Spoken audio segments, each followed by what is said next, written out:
अल्हम्दुलिल्लाह अल्हम्दुलिल्लाहि वकफ़ा वस्सलातु वस्सलामु अला मन ला नबिय्य बअदह व अला आलिहि व अस्हाबिहि अल्लज़ीना अवफ़ौ अहदह व अला मन तबिअहुम बिइहसान इला यौमिल क़ियामह। अम्मा बअद फ़अऊज़ु बिल्लाहि मिनश शैतानिर रजीम। बिस्मिल्लाहिर रहमानिर रहीम।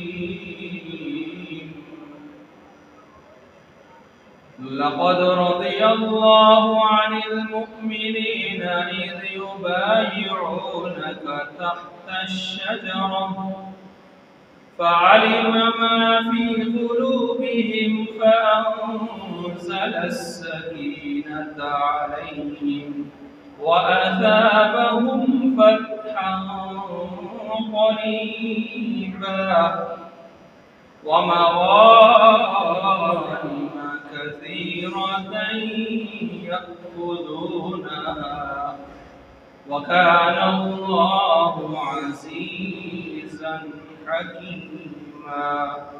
आमनतु बिल्लाहि सदक़ल्लाहु व मौलानल अज़ीम व सदक़ रसूलुहुल करीम व नहनु अला ज़ालिका लमिनश शाहिदीन वश्शाकिरीन वल्हम्दुलिल्लाहि रब्बिल आलमीन।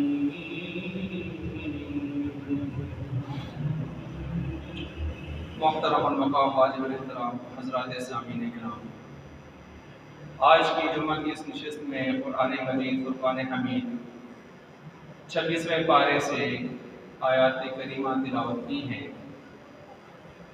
इस आयत करीमा में जो मौजू आप हज़रात के सामने रखना है वो मौजू है खलीफा सोम हज़रत सैयदना उस्मान बिन अफ़्फ़ान रज़ियल्लाहु तआला अन्हुमा की सीरत, फ़ज़ाइल व मनाक़िब और कारनामे, इजादात, ख़िदमत और वाक़े शहादत और इसके साथ साथ उन पर किए जाने वाले चंद चीदा एतराज़ात और उनके मुख्तसर मुदल्लल जवाबात।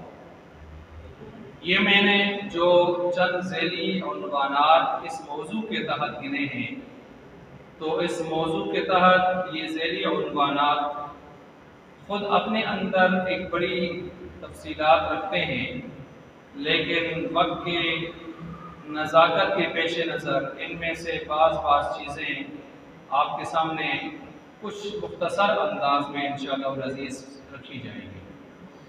सबसे पहली चीज़ हज़रत सैयदना उस्मान बिन अफ़्फ़ान रज़ियल्लाहु तआला अन्हुमा का तारुफ़ कि वो कौन थे, उनकी अपनी शख्सियत में कौन थे और अपने ख़ानदान के एतबार से, शजरा नसब के एतबार से।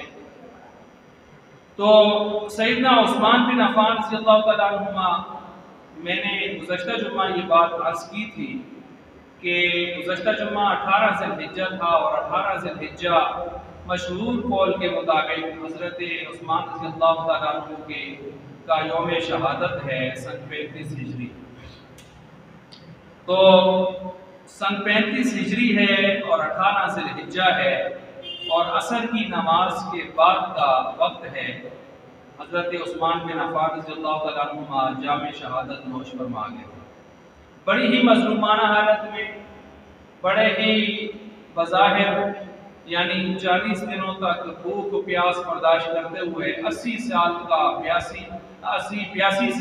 बूढ़ा इंसान, जिसने जो मक्का का सबसे बड़ा मालदार होने के बावजूद जब दुनिया से जा रहे थे तो एक बकरी थी दूध के लिए, एक ऊँट था, ऊँटनी थी सफर हज के लिए, बस इसके अलावा उन्होंने कुछ छोड़ा नहीं था। सब अल्लाह के नाम उन्होंने कुर्बान कर दिया था। हालांकि हज़रत उस्मान बिन अफ़्फ़ान रज़ियल्लाहु तआला अन्हुमा ये मक्का के सबसे बड़े मालदार थे मुसलमानों में। अब अब्दुर्रहमान बिन औफ रज़ी अल्लाह तआला अन्हु, ये भी सहाबी रसूल हैं और अशरा मुबशरा में से हैं। ये भी बहुत मालदार थे, लेकिन ये हज़रत उस्मान से कम मालदार थे। उनके हवाले से, उनकी निस्बत से दूसरे नंबर के मालदार थे। हालांकि ये भी पूरे मदीना वालों की दावत कर लिया करते थे और बड़े ही नाज़ो निअम में थे और बड़े ही ज़बरदस्त किस्म के कारोबारी बिजनेसमैन थे, बड़े सरमायादार थे। लेकिन जब दुनिया से, जब सब अल्लाह के रास्ते में इतना कुछ खर्च करने के बावजूद, बहुत ज़्यादा पैसा बहाने के बावजूद जब दुनिया से जा रहे थे, तो आज के लिहाज से भी करोड़ों में माल छोड़ के वो दुनिया से गए। लेकिन इनसे भी बड़े मालदार उस्मान बिन अफ़्फ़ान रज़ियल्लाहु अन्हु थे और एक अंदाजे के मुताबिक हज़रत उस्मान बिन अफ़्फ़ान ने अल्लाह के रास्ते में 80 लाख दिरहम दनानीर से भी ज़्यादा जो उनका सरमाया था, उन्होंने अल्लाह के रास्ते में कुर्बान कर दिया था। एक जंग में 900 ऊँट गले के लदे लदाए पेश फरमाते थे। 1300 ऊँट गले के लदे लदाए फक्र फाका के दौर में मदीना वालों के लिए वक्फ कर देते थे अपने जाती माल से। कहीं बाग खरीदने भी निकलते थे तो कभी ऐसे वाक़यात भी हुए हैं कि अपने कारोबार की नीयत से निकले हैं और कुछ लोगों की जब कसमा पुरसी देखी है हालात के एतबार से, तो अपना वो सरमाया सारा का सारा अल्लाह के रास्ते में लगा दिए, लोगों पर खर्च कर दिया। और फिर पूछने वालों ने पूछा, आज क्या कारोबार किया, आज क्या कारोबारी चीजें खरीदी? तो फरमाने लगे, आज आखिरत का कारोबार कर आया हूँ। यहाँ दुनिया में तो 1 के 2 मिलेंगे, 3 मिलेंगे, कितना मिलेगा नफा? मैं तो वहां खर्च कर आया हूँ जहाँ कम से कम 1 के डबल और ऊपर 10 और ऊपर 700 और ऊपर बेशुमार भी मिला करते हैं। तो ऐसी अल्लाह ताला ने इनको अपने रास्ते में खर्च करने की, सखावत के दरिया नहीं थे, सखावत के समुंदर थे। सखावत में हजरत उस्मान बिन अफ़्फ़ान, जब सहाबा में से सखावत का नाम आता है तो उस्मान सबसे जुदा नजर आते हैं। जब हया और शर्म की बात आती है तो सारे ही सहाबा शर्म और हया वाले थे, लेकिन उस्मान बिन अफ़्फ़ान शर्म और हया में भी सबसे जुदा नजर आते हैं। वो उस्मान बिन अफ़्फ़ान कि जब सखावत, एक तरफ यहूदियों ने ये कह दिया कि पानी इस कुएं का आपको नहीं मिलेगा, बंद कर दिया, मुसलमानों के लिए तंगी का पैदा कर दी, तो उस वक़्त मुंह मांगी कीमत, हालांकि उन्होंने जो कीमत मांगी थी 4000 दिरहम या 4000 दीनार, उन्होंने ये सोचा था कि इतना हमें कौन दे सकता है। तो उस्मान बिन अफ़्फ़ान ने उनको पक्का करके कहा, अच्छा ठीक है, ये लो अपने मुंह मांगी कीमत। वो हैरान हक्के पक्के रह गए। उस्मान बिन अफ़्फ़ान ने वो कुआं खरीद कर, आज भी मदीना में आप जाएं, मस्जिद नबवी से आगे नीचे की तरफ जाएं, पीर उस्मान के नाम से आज भी आपको हज़रत उस्मान के नाम से मौसूफ हुआ नजर आएगा। इन्होंने ये कुआं खरीद कर इस्लाम के लिए वक्फ किया और मुंह मांगी कीमत यहूदियों को देकर वक्फ किया। सखावत के दरिया बहा दिए, किसी को लाख लाख दिरहम भी अब दिए, और जब उसके लौटाने की बात नहीं थी, यानी उसका जो है लौटाने की कैफियत हैसियत में नहीं था, या वो आपका रिश्तेदार था, तो आपने मांगा तक नहीं, आपने उसको माफ भी कर दिया। हज़रत तलहा रज़ी अल्लाह तआला अन्हु ने बहुत बड़ी रकम आपसे एक मरतबा ली कर्जे के तौर पर, फिर लौटाना उनके बस में नहीं था, इन्होंने उनको वो रकम ही सारी माफ कर दी। आपके चचा खतम बिन आस, इन्होंने आपको इस्लाम जब लाया था तो आपको बहुत मारा था, इन्होंने बड़ा तशद्दुद किया था, लेकिन इन्होंने आपसे 1 लाख दिरहम लिए, तो 1 लाख दिरहम ले दिए इन्होंने। फिर अपने चचा को, जिन्होंने इतना तशद्दुद भी किया था, लेकिन बाद में अपने चचा को वो 1 लाख दिरहम भी माफ कर दिए, 1 लाख दिरहम भी माफ कर दिए। और जब इक़्तिदार में आए तो और ज्यादा अपने खजाना, अपने जाती माल को भी उसकी नकासी और ज्यादा वसी कर दी। कुछ लोगों ने यहाँ प्रोपेगेंडा किया, जो एतराज़ात उन पर करते हैं कि सरकारी माल में से अपनी मर्जी के लोगों को देते हैं, अपने अक़रबा नवाजी करते हैं, रिश्तेदारों को देते हैं। हालांकि हज के मौका पर सबकी सफाई लगा दी सारे एतराज़ात के हवाले से। ऐसे एतराज़ की भी सफाई लगाई, भाई जो माल में अगर किसी रिश्तेदार को या किसी आदमी को देता हूँ तो वो ये नहीं है कि मैं अपनी मर्जी से खजाने से मुंह खोल कर जो इसका खजाने का मुंह खोल कर उसमें से देता हूँ, मैं अपने जाती माल में से अल्लाह ने मुझे दिया हुआ है मैं उनको देता हूँ। अब मेरी मर्जी में जिसको दूँ, आपको क्या तकलीफ है कि आप प्रोपेगेंडा करें? प्रोपेगेंडा माल के एतबार से तो उस्मान बिन अफ़्फ़ान जैसे हया वाले पैकर हया पर भी किया गया है, पैकर हया पर भी किया गया है, माफ उनको भी नहीं किया गया। यही उस्मान बिन अफ़्फ़ान कि जिनके सखावत के जब ग़ज़वे तबूक था तो ग़ज़वे तबूक में ये आप अलैहिस्सलाम ने फरमाया कि माल की ज़रूरत है, तो मजमा के दाएं तरफ से खड़े होकर कहते हैं 300 ऊँट गले के गदे लदाए। फिर सामने की तरफ मुतवज्जे होते हैं, चुपके से वहां चले जाते हैं, वहां से भी खड़े होकर कहते हैं 300 ऊँट गले के गदे लदाए। फिर बाएं तरफ जाते हैं, वहां पर भी खड़े होकर इसी तरतीब से ऐलान करते हैं कि 300 ऊँट गले के लदे लदाए, पेश फरमा देते हैं। तो यूं अपना सब कुछ इस्लाम पर लगा दिया, अपना सब कुछ इस्लाम पर लगा दिया। और यही उस्मान बिन अफ़्फ़ान रज़ियल्लाहु तआला अन्हु हैं कि जिन्होंने आप अलैहिस्सलाम को जब भी कोई ज़रूरत पेश आई ज़ाती एतबार से भी, तो फिर भी अपना माल पेश फरमाया। एक मरतबा आप अलैहिस्सलाम घर में नहीं थे, मामूल घर में होने का था, उस वक्त तशरीफ लाए, घर पूछा अम्मी आयशा सिद्दीक़ा रज़ियल्लाहु अन्हा से कि हुजूर कहाँ हैं? तो अर्ज़ किया कि मस्जिद गए हैं। सोचने लगे कि ये वक्त मस्जिद जाने का नहीं होता मामूल के मुताबिक, क्यों गए हैं? कहा मुझे बताइए ये वक्त जाने का नहीं था, क्यों गए हैं? कोई मसला पेश आया? जानते थे कि हमारे नबी जब कोई मुश्किल पेश आती थी कहाँ दौड़ लगाते थे? अल्लाह के घर, मस्जिद।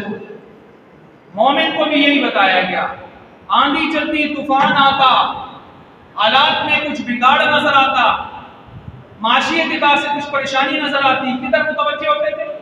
अल्लाह के घर की तरफ। मुसलमानों को ये तरगीब दी कि बजाय घर में बैठ के रोने के, बजाय किसी के कदमों में जाके फरियाद करने के, तुम अल्लाह के घर में आके अल्लाह के सामने फरियाद करो। इसके लिए बुलंद सतह का ईमान भी चाहिए। चुनाचे यही इसी वजह से आप सामने से हालात मस्जिद की तरफ मुतवज्जे होते थे, अल्लाह की तरफ मुतवज्जे होते थे, मस्जिद की तरफ आते थे। तो अब यहाँ देखें, यहाँ पर बातिल ने ये जो जुमला निकाले हुए है मुल्ला की दौड़ मस्जिद तक, अब देखें ये जुमला कितना खतरनाक है। ये हुजूर अलैहिस्सलाम के इस अंदाज का, इस कैफियत का मजाक उड़ाया जा रहा है। मस्जिद की तरफ दौड़ को अच्छे लोग लगाते हैं, हुजूर अलैहिस्सलाम की दौड़ होती थी। कुरान कहता है वसारिउ इला मग़फ़िरतिन मिन रब्बिकुम, अपने रब की तरफ से मग़फ़िरत की तरफ दौड़ लगाओ। मग़फ़िरत कहाँ से मिलती है? अल्लाह की रहमत कहाँ से मिलती है? मस्जिद से मिलती है, मस्जिद से मिलती है। तो अल्लाह भी कहता है सारिउ, दौड़ लगाओ, दौड़ लगाओ। और कुरान करीम में भी सूरह जुमा के हवाले से भी आया है, या अय्युहल्लज़ीना आमनू इज़ा नूदिया लिस्सलाति मिन यौमिल जुमुअति फसअू इला ज़िक्रिल्लाह, जब जुमा की पहली अज़ान हो जाए, मोमिनों फसअू इला ज़िक्रिल्लाह, नमाज जुमा की तरफ दौड़ लगाओ। फसअू कोशिश करो, दौड़ लगाओ, जल्दी करो, सारे काम छोड़ो। इसलिए जुमा की पहली अज़ान के बाद अपने दुनिया के मशागिल को पहले से क्लोज करके जुमा की अज़ान, पहली अज़ान के साथ मस्जिद की तरफ आना बाज़ उलमा ने वाजिब लिखा है पहली अज़ान से। तो मस्जिद की तरफ आने का जहाँ जिक्र है वहाँ तो फसआऊ है, वहाँ सारिऊ है, फस्तबिकुल खैरात है, फस्तबिकुल खैरात, नेकियों की तरफ एक दूसरे से आगे बढ़ो, जल्दी करो। फस्तबिकुल खैरात का क्या मतलब है? एक मतलब इसका ये बयान किया गया है मस्जिद में सबसे पहले आओ और जागने वालों में सबसे आखिर में जाओ। खैरात में, नेकियों में एक दूसरे से आगे बढ़ो। इसका क्या मतलब है? एक मतलब बयान कर रहा हूं, सबसे पहले मस्जिद में आने वाले हो, सबसे आखिर में मस्जिद से निकलकर जाने वाले हो। इसको कहते हैं नेकियों की तरफ दौड़ दौड़ के जाना, आगे बढ़ना, दूसरों से आगे बढ़ना। और हम क्या कहते हैं?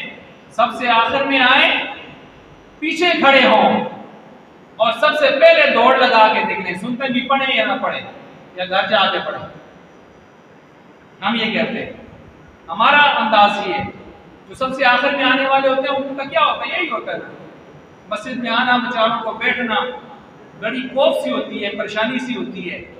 और जब आते हैं तो नीयत ये भी होती है कि पीछे पीछे जगह मिलेगी, निकलना भागना आसान हो जाए।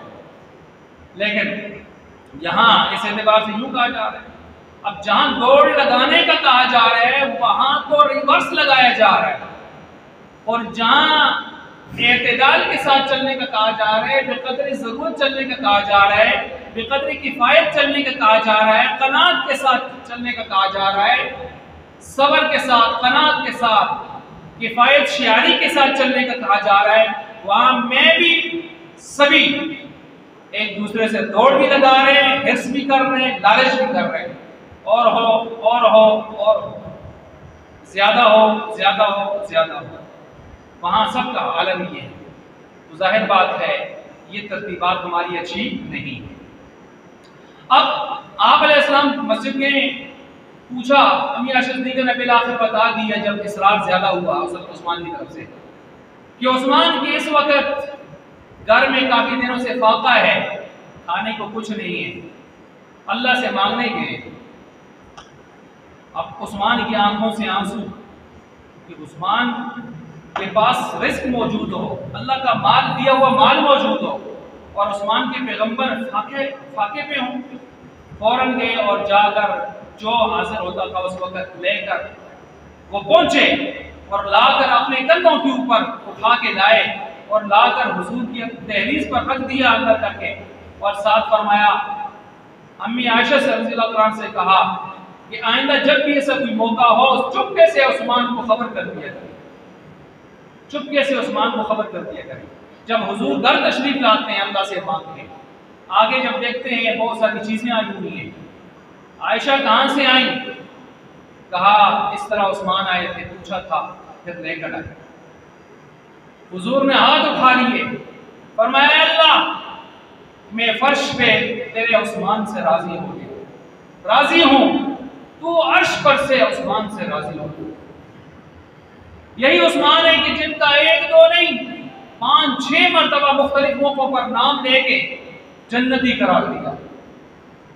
और ग़ज़वे तबूक वगैरह के मौका पर तो हुजूर ने उनके दिए हुए तिरनों को अपने हाथों पर उलट पुलट करके कहते थे, माँ दर्रा उस्मान अबादा, अब के बाद उस्मान जो भी करे उस्मान को कोई चीज तकलीफ नहीं दे सकती, उसको नुकसान नहीं पहुंचा सकती। यही उस्मान बिन अफ़्फ़ान रज़ियल्लाहु अन्हु। तो मैंने ये तो कुछ मिसालें आपके सामने पेश की इनकी सहाबत की कि हुजूर पर कितना खर्च करते थे, अवाम पर कितना खर्च करते थे अपने दौर में, और गरीबों और मस्कीनों पर कितना खर्च करते थे। मैंने बहुत सारे वाक़यात की तरफ इशारा दिया रखे आपके सामने। और एक वाक़या पास किताबों में जो नकल होता है, तो मैंने पहले आपकी तरफ इशारा भी दिया कि वो निकले थे कारोबार करने और फिर सारा कुछ जो है खर्च कर दिया। और एक हज़रत अबू बकर साहब के दौर में गालिबन कहत पड़ा था, लोग बड़े परेशान थे, जुम्मा की नमाज के बाद दुआ किया करते थे मिल मिलकर। एक जुम्मा को बहुत ज्यादा परेशान हो गए मुसलमान, और फिर अबू बकर ने कहा आज अल्लाह कोई सबील निकालेंगे, इंशाअल्लाह बेहतरी होगी।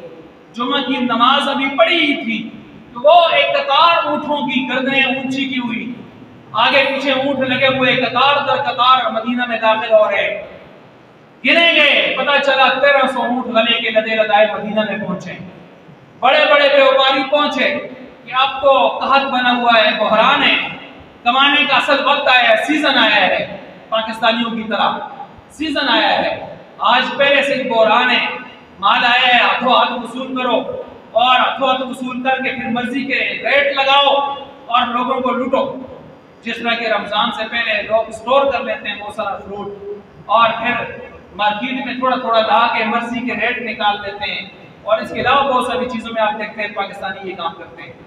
तो कुछ व्यापारी आए इस तरतीब से, और पता किया, पता चला शाम को ये तो उस्मान बिन अफ़्फ़ान ने मुसलमानों के लिए भेजे जाती माल से 1300 ऊँट गले के लदे लदाए।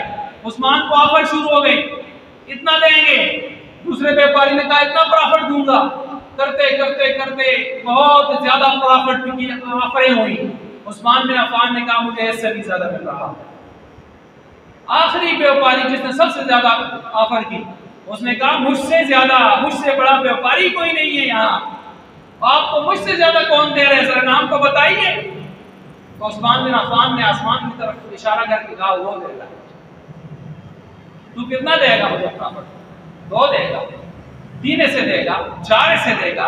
वो तो कहता है मन जाअ बिल हसनति फलहु अशरु अम्सालिहा, जो 1 लेकर आएगा इखलास ज्यादा होगा 10 अता करूंगा, बल्कि इखलास ज्यादा होगा कमसली हब्बतिन अंबतत सबअ सनाबिला फी कुल्ली सुंबुलतिन मिअतु हब्बा, एक के बदले में 700 अता दूंगा। और एक जगह कहता है इन्नमा युवफ़्फ़स साबिरूना अजरहुम बिग़ैरि हिसाब, अगर तेरा इखलास ज्यादा हुआ तो 1 के बदले में इतना अता करूंगा, दुनिया गिनते गिनते उनका अकाउंटिंग का निजाम फेल हो जाएगा, उनके कैलकुलेशन का निजाम फेल हो जाएगा, गिन नहीं सकेंगे। मुझे वो सबसे ज्यादा दे रहा, जाओ व्यापारी हो जाओ, तुम जिस खर्च से आए थे वो पूरी नहीं हो सकती। यूं उस्मान बिन अफ़्फ़ान। तो हजरत हसन ने या किसी ने ख्वाब देखा, बाज़ किताबों में आता है, उन्होंने हुजूर अलैहिस्सलाम को देखा सवारी पे सवार जा रहे हैं, बड़े खुश हैं। वो कहते हैं आप किधर जा रहे हैं, नाना जान किधर जा रहे हैं? कहा उस्मान ने इतनी बड़ी खैरात की है, आज फरिश्तों में भी उनके चर्चे हैं और आसमान पर अल्लाह एक हूर से उनका निकाह करने वाले हैं, मैं मजलिस में शिरकत के लिए जा रहा हूँ। ये बात किताबों में वाक़या आया, मैंने इसकी सनद को देखा नहीं है। बहरहाल उस्मान बिन अफ़्फ़ान रज़ियल्लाहु तआला अन्हुमा अपने खजानों का मुंह खोल देते थे, रिश्तेदारों के लिए खोल देते थे, अपनी आवाम के लिए खोल देते थे अपने खजाने का मुंह, जाती खजाने का मुंह भी। किसके लिए? अल्लाह के रास्ते में जिहाद के लिए। किसके लिए? हुजूर अलैहिस्सलाम की दहलीज पे राशन पहुंचा देते थे। ये तो मैंने कुछ मिसालें दी हैं, वरना जुमा इस पर भी लगाया जा सकता है। अब मैं हया की मिसाल देता हूँ कि मैंने कहा ना कि सहाबा में जब आप सखावत और हया वाली सिफत पर बात करेंगे, उस्मान का सानिया आपको कोई नजर नहीं आएगा।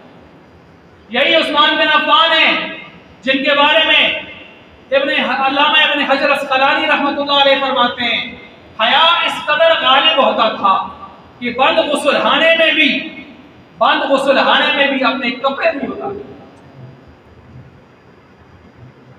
उतारते थे। ये हया पर गालिब था। यही उस्मान बिन अफ़्फ़ान है कि हुजूर अलैहिस्सलाम बैठे हुए हैं और पिंडी पर से ऐसे कपड़ा हटा हुआ है जिस तरह हम कभी कभी बेतकल्लुफ़ होकर बैठते हैं। या रसूल अल्लाह सिद्दीक़ अकबर तशरीफ लाए, आने दीजिए, हुजूर बैठे हैं। या रसूल अल्लाह उमर तशरीफ लाए, आने दो मेरे उमर को। थोड़ी देर गुजरी थी, किसी ने कहा या रसूल अल्लाह आपके उस्मान तशरीफ लाए। कौन आए? उस्मान आए। सबर करो, सबर, सीधे होके बैठे, कपड़ा जो है अपना ठीक किया, अपना जैसे एक वक़ार और संजीदगी के साथ, मतानत के साथ आदमी बैठता है। फरमाया उस्मान को आने दो। पूछने वाले ने पूछा या रसूल अल्लाह सिद्दीक़ अकबर का रुतबा तो आपके बाद किसी ने पाया ही नहीं। फिर फारूक आज़म को भी दुनिया जानती है, लेकिन आप अपनी कैफियत पे बैठे रहे। लेकिन जब उस्मान तशरीफ लाए, आपने अपनी हैत तब्दील की, फरमाने लगे मैं उस उस्मान से क्यों ना हया करूं जिस उस्मान से रब के फरिश्ते भी हया। ये हया है उस्मान का, ये हया है उस्मान का कि फरमाते हैं दौरे जाहिलियत में भी कभी मैंने शराब नहीं पी। हालांकि दौरे जाहिलियत में बड़े बड़े लोगों ने शराबें पी हैं, क्योंकि दौरे जाहिलियत है। उसके बाद जब दौरे इस्लाम में आए हैं और ऐसा अपना तन मन धन जाहिर बातिन अल्लाह के सामने पेश किया है और ऐसा खालिस सच्चा और सुच्चा करके पेश किया है कि अल्लाह ने उनकी अज़मत के तराने 450 से ज़ायद आयात में कुरान में बयान किए, सहाबा की अज़मत को बयान किया। लेकिन उस्मान वो एक ऐसे निराले और मिसाली सहाबी हैं जिन्होंने दौरे जाहिलियत में भी कभी शराब नहीं की, कभी बदकारी नहीं की, कभी बदकारी का सोचा तक भी नहीं है, कभी उसका तसव्वुर तक इनके दिल और दिमाग से नहीं गुजरा। यह उस्मान बिन अफ़्फ़ान। हया का अंदाजा कर लें आप, किस कदर हया कूट के भरा हुआ है हज़रत उस्मान बिन अफ़्फ़ान। दस्तरखान पे खाना खा रहे हैं, एक कहने वाला कहता है यहाँ के लोग तो खड़े होकर अपनी मर्जी से एक तरतीब से खाते हैं, आप दस्तरखान पे खाना खा रहे हैं, तो आगे से कहते हैं हमें तो अपने नबी की सुन्नत की परवाह है भाई, इन लोगों का क्या कहना, इन लोगों क्या, इनका क्या करें हम, इनकी हमें कोई परवाह नहीं है। हमें हमारे नबी ने दस्तरखान पे खाना सिखाया। और यही इसी तरह का वाक़या हज़रत हुज़ैफ़ा रज़ियल्लाहु तआला अन्हु जब धोती के हवाले से था, और इनके भी धोती के हवाले से एक वाक़या है। तो यानी मर्द के लिए धोती पांचे कहाँ होने चाहिए, टखनों से ऊपर, टखनों से ऊपर होने चाहिए, और उनके ऊपर थे। बल्कि बेहतर सूरत ये हदीस में आता है कि मर्द के जो पांचे हैं ये पिंडली से भी ऊपर, ये घुटने से जरा नीचे हो।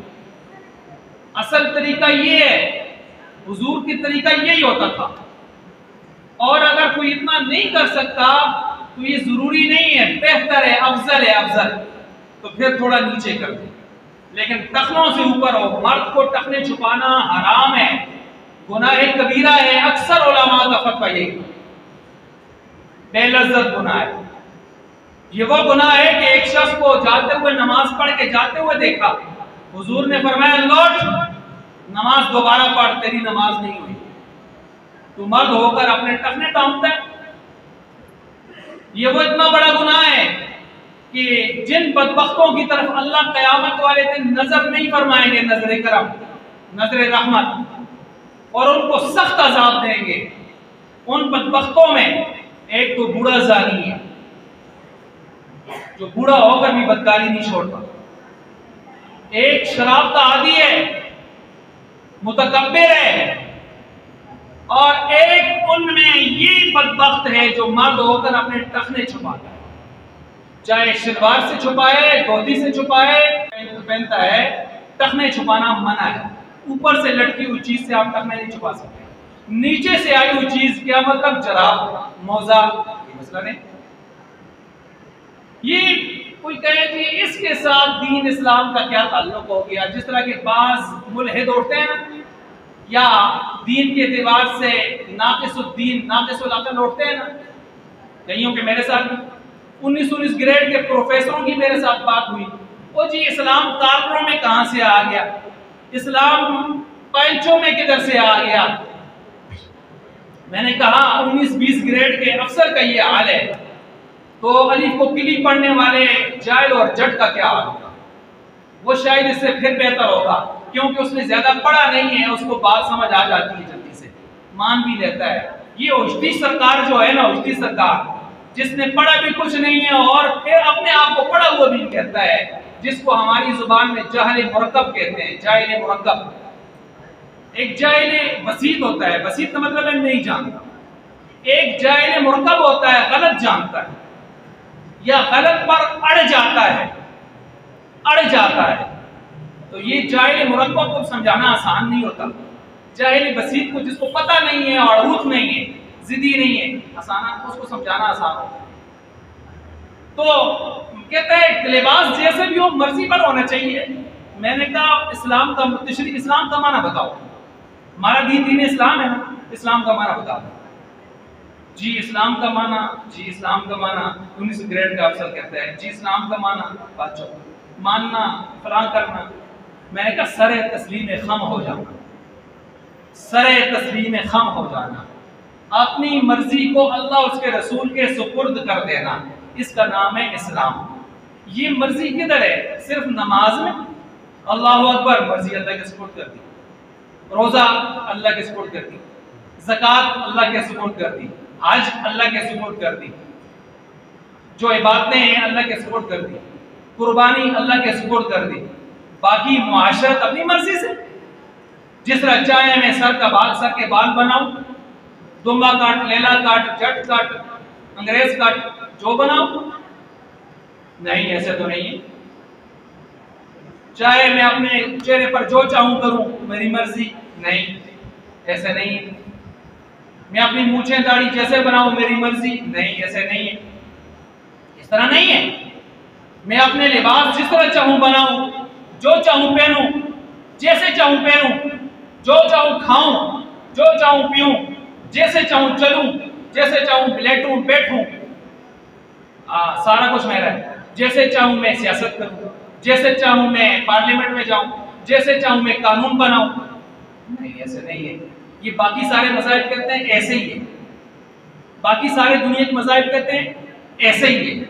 आप सिर्फ अपनी इबादत अपने मजहब के मुताबिक करें, बस बाकी सारे काम आपकी मर्जी के मुताबिक। इस्लाम कहते हैं नहीं, चाहे ईमानियात अकायद नजरियात हैं, चाहे आपकी इबादत हैं, चाहे आपके मामलात हैं, चाहे आपकी मुआशरत है, चाहे आपकी अखलाकियात हैं, चाहे आपकी सियासत हैं, चाहे आपके अक़ूबत हुदूद और ताज़ीरात हैं, चाहे आपका अहकाम अदलिया है, चाहे आपका अहकाम मुक़न्नना इंतज़ामिया है, चाहे आपके अपने छोटे से मरले 2 मरले 4 मरले 10 मरले के मकान के अंदर की नगरी है, चाहे आपके मुआशरे की सतह पर, मोहल्ले की सतह पर कोई सिलसिला है, चाहे रियासती सतह पर है, चाहे बैनुल-अक़वामी सतह पर है, मैंने हर चीज तकरीबन गिन ली है। और चाहे तो आपके सर के बालों से लेकर पांवों के नाखूनों तक का सिलसिला है, आप अल्लाह और उसके रसूल की मर्जी के हुक्म के पाबंद हैं। आप पाबंद हैं। किधर है, कहाँ लिखा हुआ है? फौरन 2 नंबर लोग पूछते हैं किधर लिखा हुआ है। मैं बताता हूँ किधर लिखा हुआ है, एक नहीं कई आयतें बता देता हूँ, आराम आ जाएगा इंशाअल्लाह। या अय्युहल्लज़ीना आमनू उदखुलू फिस्सिल्मि काफ़ा, ऐ ईमान वालो इस्लाम में दाखिल हो जाओ। इतना काफी था? अल्लाह ने फरमाया नहीं, काफ़ा, पूरे पूरे दाखिल हो जाओ। अब पूरे का क्या मतलब है? अगर कोई अरबी ग्रामर जानता है और तफसीर की दुनिया में उसको तफसीर आती है तो उसको मालूम होना चाहिए ये काफ़ा का जो लफ्ज़ है यहाँ इसके 2 माने हैं। एक काफ़ा का लफ्ज़ उदखुलू के साथ लगकर अलग मतलब है, दूसरा फिस्सिल्मी, सिल्मी के साथ लगकर इसका अलग मतलब है। फिस्सिल्मी का मतलब इस्लाम में दाखिल हो जाओ, सिल्मी के साथ लगाएं तो सिल्मी इस्लाम हो गया। काफ़ा का मतलब पूरे पूरे इस्लाम में दाखिल हो जाओ। पूरा पूरा इस्लाम क्या है? जो अभी मैंने गिना, जो अभी मैंने शोबे गिने ना, ये सारा ये है फिस्सिल्मी काफ़ा। उदखुलू के साथ इसका काफ़ा को लगाएं तो इसका मतलब है पूरे पूरे दाखिल हो जाओ। काफ़ा पूरे पूरे, क्या मतलब? सर के बालों से लेकर पांव के नाखूनों तक कोई उज़्व भी, कोई हिस्सा भी इस्लाम से बाहर नहीं होना चाहिए। अब बताए ना फिर मुझे इस आयत का मतलब। इस आयत का मतलब तो मैंने बयान कर दिया।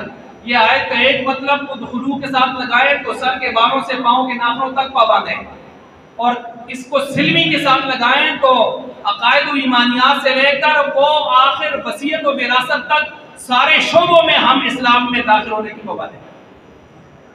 अब कौन कहता है कि इस्लाम उसमें नहीं है तो उसमें नहीं है?